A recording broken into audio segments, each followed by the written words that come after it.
শত্রুতা না থাকলে তার খুন হয় না, আবার মাঝে মাঝে শত্রু চেনাও যায় না। 16 বছর জেলে থাকার পর ভাবছিলাম বাইরের পৃথিবীটা আমার জন্য অপেক্ষা করতেছে, কিন্তু বের হয়ে দেখলাম শালা এই দুনিয়া তো সেই দুনিয়ার থেকেও নিষ্ঠুর।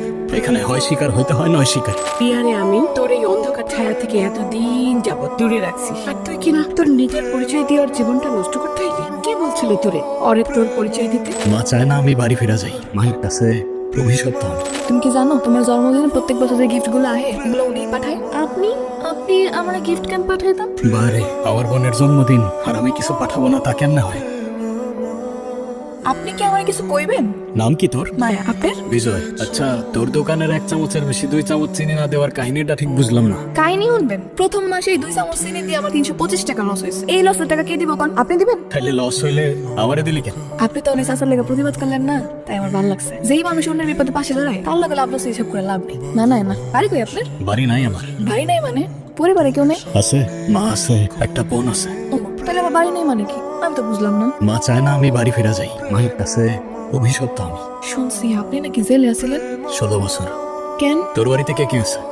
আছে একটা বাপ, কিন্তু না থাকার মতো। না থাকার মতো কেন? সারাদিন মাথা লয়া পড়া থাকে, আর নিচের টাকা ফুরায় গেলে খালি বারবার আমার বিয়ে দিতে চাই। তাইলে বিয়ে করে নিলেই তো বাপের থেকে মুক্তি পেয়ে যাস। বিয়ে করলে ক্ষতি কি? নিজের চেয়ে 3 গুণ বেশি বয়স্ক মানুষের লোকে বিয়ে দিতে চাইলে কোন মেয়ে বিয়ে করবো কোন? মা বোনের কথা মনে পড়ে না আপনার? বাড়িতে যাবেন না? যাওয়া তো লাগবেই, বোনের জন্মদিনটা, বোনরে দেখতে যাব। খুব ভালো, গিফট নিয়ে যান, খুশি হইব। ঠিক আছে। আয় আয় আয়, কি আপনি এত রাতে এখানে কি করতেছেন? আর এটা কি? এটা তোমার গিফট। আজকে তো তোমার জন্মদিন, তাই না? আমার জন্মদিনের কথা আপনি কিভাবে জানলেন? আর এই বক্সটা প্রতিবার আমার জন্মদিনে ঠিক এমন একটা করে উপহার কে যেন আমার বাসায় পাঠায়, কেন জানি মনে হয় আমার আপন কেউ। আপনি কি সেই মানুষ? আমি না, আমি তো শুধু পার্সেলটা দিতে আসছিলাম। আমি জানি না কে পাঠায়। আমার পার্সেলটা দিয়ে যাওয়ার কথা, আমারে দিতে বলছে, তাই দিয়ে গেলাম। কি অদ্ভুত, আপনি কথা বলতেছেন আর মনে হইতেছে আমি আপনাকে চিনি। তুমি আমারে চেনো? হ্যাঁ, ঠিক আমার ভাইয়ের মতো। জানি না মানুষটা আজ কোথায় আছে, কিন্তু মনে হয় ভাইয়াই আমার সাথে কোনো না কোনো ভাবে যোগাযোগ করার চেষ্টা করে। আচ্ছা, এটা যে পাঠাইছে তার সাথে যদি আপনার দেখা হয় তাহলে তার বইলা দিয়েন, বলবেন তার বোন আজও তাকে প্রতিদিন খুঁজে বেড়ায় আর তাকে অনেক বেশি ভালোবাসে। ঠিক আছে, বলে দিব আমি। আর আমি শিওর সেও তোমার অনেক ভালোবাসে। এটা কে? আর এত রাতে এই ছেলেটা এখানে কি করে? না মা, উনি তো শুধু একদম চুপ। আর যদি কোনোদিন তোকে যার তার সাথে কথা বলতে দেখি, চল ঘরে চল। দিন কেমন গেল তোর? কিরে, কি হইছে? কথা বলতেছিস না কেন? আপনি এনে কেন আইছেন? এলাকায় সবাই কইতেছে আপনি নাকি নতুন রংবাস। সোবান রে মায়েরা এখন নিজে মালিক হইছেন। সবাই আপনার লগে কথা কইতে ভয় পায়, তাকাইতে ভয় পায়। তাহলে আমি কোন সাহস নিয়ে কথা কমু? তাহলে বলিস না দূরে থাকা আমার থেকে। সবাই তো তাই থাকে। 16 বছর জেলে থাকার পর ভাবছিলাম বাইরের পৃথিবীটা আমার জন্য অপেক্ষা করতেছে, কিন্তু বের হয়ে দেখলাম শালা এই দুনিয়া তো সেই দুনিয়ার থেকেও নিষ্ঠুর। এখানে হয় শিকার হইতে হয় নয় শিকারী, আর শিকারী আমি নিজের ইচ্ছায় হই নাই মায়া। কিন্তু স্বীকার করতে গিয়ে কি আপনি আপনার নিজেরে হারায় ফেলতেছেন না? আমারে তো আমি কবেই হারাই ফেলছি। এই দুনিয়ায় এমন কোনো জায়গা নাই যেখানে গিয়ে আমি নিজের মানুষ মনে করতে পারি। আমি আপনার মানুষ মনে করি, শুধু মানুষ না, অনেক ভালো মনের মানুষ, যে অসহায় মানুষের বিপদে পাশে দাঁড়ায়। কিন্তু এই অন্ধকার রাস্তায় হাঁটতে গিয়ে তো আপনি আপনার নিজের মনুষ্যত্বটাও হারায় ফেলবেন। আমি আসতে চাইছিলাম এই রাস্তায় তো আমার এখানে নিয়ে আসছে। 16 বছর পর আমি আমার মায়ের সামনে গিয়ে দাঁড়াইছিলাম। 16 বছর পর আমার মা আমার একবারও ঘরের ভেতরে যাইতে বলে নাই, একবারও জিজ্ঞাসা করে নাই আমি খাইছি কিনা। আমার নিজের বোনের সামনে গিয়ে আমি একবারও দাঁড়ায় বলতে পারি নাই যে আমি তোর ভাই। আমার পাশে একটা মানুষ নাই। আমার জীবনটা এমন মায়া, তো আমি আর কোন রাস্তায় হাঁটবো? তুই আমারে বল। আচ্ছা আপনি শান্ত হন, শান্ত হন। আমি বুঝি নাই আপনার ভিতরে তো কষ্ট লুকায় আছে। শান্ত হন আপনি, দেখবেন সব ঠিক হয়ে যাবে। আমি আসি আপনার পাশে, কথা দিলাম। তুই আমার এখানে নিয়ে আসলি কেন? আমার কত কাজ রয়েছে। কিরে, আমার কথা শোনাস না তুই? এমনি হাসতেছিস কেন? উফ, এত কথা কইেন না, চুপ করে দাঁড়ান, এটা কাজ আছে। হ্যাঁ, ওই যে এসে পড়ছে। আরে ও এখানে, তাড়াতাড়ি চলো, ও দেখা ফেলবে আমারে। কই যেতেছেন? চুপ করে দাঁড়ান, আর কোনো মুখোশি করবেন না। আজকে সব সত্যি কথা কয়ে দিবেন। আপনি এনে দাঁড়ান। আরে কি করতেছস? আই দাঁড়ান, ওই দেখো, এদিকে আসেন। এই রিয়া, দেখো তো তুমি ওনার চেনো কিনা?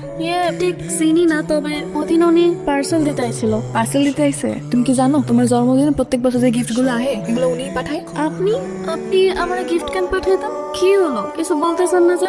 বারে আমার বোনের জন্মদিন আর আমি কিছু পাঠাবো না তা কেমনে হয়? ভাইয়া, কোথায় ছিল তুমি এতদিন? তুমি কেন আসো না আমাকে বাড়িতে? মা বলছিল তুমি নাকি হারাই গেছো ছোটবেলায়। তাইলে ওদিন তোমার দেখার পর কেন জানি মনে হতেছিল তুমি আমার আপন কেউ। আমি না চিনলাম, মা কেন তোমার ডাকলো না? মা হয়তো চিনতে পারে নাই আমার। তুমি এখনই চলো আমার সাথে, মা দেখুক যে তুমি ফিরে আইছো। আজকে না রে, আজকে যাইতে পারবো না আমি, তবে খুব তাড়াতাড়ি আসবো আমি। কথা দিলাম তোর। যা কেমন? আজকে যখন আমার বোনটা আমারে ভাই বলে ডাকলো, মনে হইলো গত 16 বছরের অভিশাপ আমার জীবন থেকে ধুয়ে গেল। তুই না থাকলে আমার বোনটারে আমি কখনোই কাছে পাইতাম না। কিভাবে ধন্যবাদ দিব আমি তোরে বল? এইটুকুতে একটা মানুষ এত খুশি হতে পারে? তুই বুঝবি না রে, আমার জন্য কোনোদিন কেউ কিছু করে নাই, শুধু তুই করলি। কেন? কারণ আমি জানি আপনি ভিতরে ভিতরে কতটা পুইলা মরছেন। এই মুখোশে নিজের মানুষটা আমি খুব ভালো করে চিনি। জানিস মানুষ আমারে ভয় পায় নাকি সম্মান করে আমি জানি না, কিন্তু এত মানুষের ভিড়ে মাঝে মধ্যে নিজের খুব একা লাগে। মনে হয় টাকা আছে কিন্তু ঘর নাই, টেবিল আছে কিন্তু পাশে বসে খাওয়ার মানুষটা নাই। একটা ঘর চাই আমি, একটা পরিবার চাই। তুই হবি আমার সেই পরিবার। আমাদের একটা ঘর হইলো, থাকার জায়গা হইলো, যেখানে এই দুনিয়ার আর কোনো ঝামেলা থাকবে না, শুধু তুই আর আমি।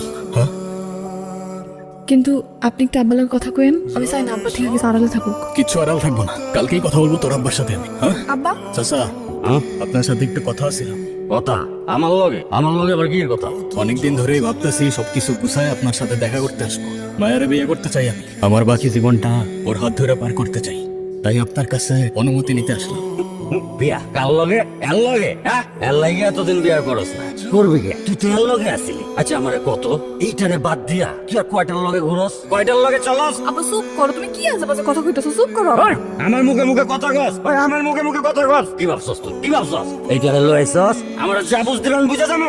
ওই কি ভাবছস তুই? কি করতেছেন আপনি? আব্বা ছাড়ো আব্বা। করতাছি মানে তুই আমারে জিজ্ঞাসা আমি কি করতাছি? আমি দিমু না আমার মায়ের লগে তোর বিয়া। ওই তুই কি করবি? কি করবি তুই? তুই আমারে মারলি? মারবি তো, মারবি না? কিন্তু তোর মতো টাকার জন্য নিজের মেয়েরে বিক্রি করতে যাই না আমি। আমি তোর মেয়ের বিয়ে করব, তোর মত থাকুক আর না থাকুক। যদি কেউ বাধা দিতে আসে এইটা মনে রাখতে বলিস, আমার হাতের রক্ত এখনো শুকায় না। কি ভাবছিলি তুই? তুই কি ভাবছিলি? আমি বুঝবো না? হ্যাঁ, ওই পোলায় সাহস পাইলো কেমনে সবার সামনে আমার গালে হাত দিতে? তোরে শিখাই দিছস না? তুই শিখাই দিছস আমারে মারতে? না আব্বা, বিশ্বাস করো আমি এরকম কিছু করি নাই। আমি তো বুঝিই নাই ও এরকম একটা কাজ করে ফেলাই। আমি তো ওরে খালি কইছিলাম। চুপ কর, আমার সামনে নাটক দেখাইস না। তোর নাটক আমি খুব ভালো মতো বুঝি। তুই সাহস না দিলে ওই পোলায় সাহস পাইলো কেমনে অতগুলো মানুষের সামনে আমাদের চর মারার? তুই চাইতেছিলি না? তুই চাইছিস আমার অপমান হওয়া দেখতে? না আব্বা, বিশ্বাস করো আমি এরকম কিছু চাই নাই। আমি এরকম কেন করো? তুমি আমার বাপ না, আমার বিশ্বাস করো। এই সর, তোর মারা লাগবো না আমার। আব্বা, আব্বা, এই আব্বা, আব্বা কথা করো কেন? ডাকেন না। মা, মা, আরে ভাই আসো না, আসো না, আসো আসো। মা, মা দেখো, মা আসো না, আসো ভাইয়া, আসো। মা দেখো ভাইয়া, আসো না ভাইয়া। ছোটবেলায় যে ভাইয়া হারাই গেছিল সেই ভাইয়া। তুমি ডাকো না, তুমি ডাকলেই আসবে। ডাকো মা। আসো ভেতরে আসো, অনেক বেলা হয়েছে, খাবার খাবে। দেখলা, বলছিলাম না মা কিছু বলবে না। আসো আসো। তুমি কেমন আছো মা? তোর শরীর ভালো তো? মা হয়তো এখনো বিশ্বাসই করতে পারতেছে না এটা তো।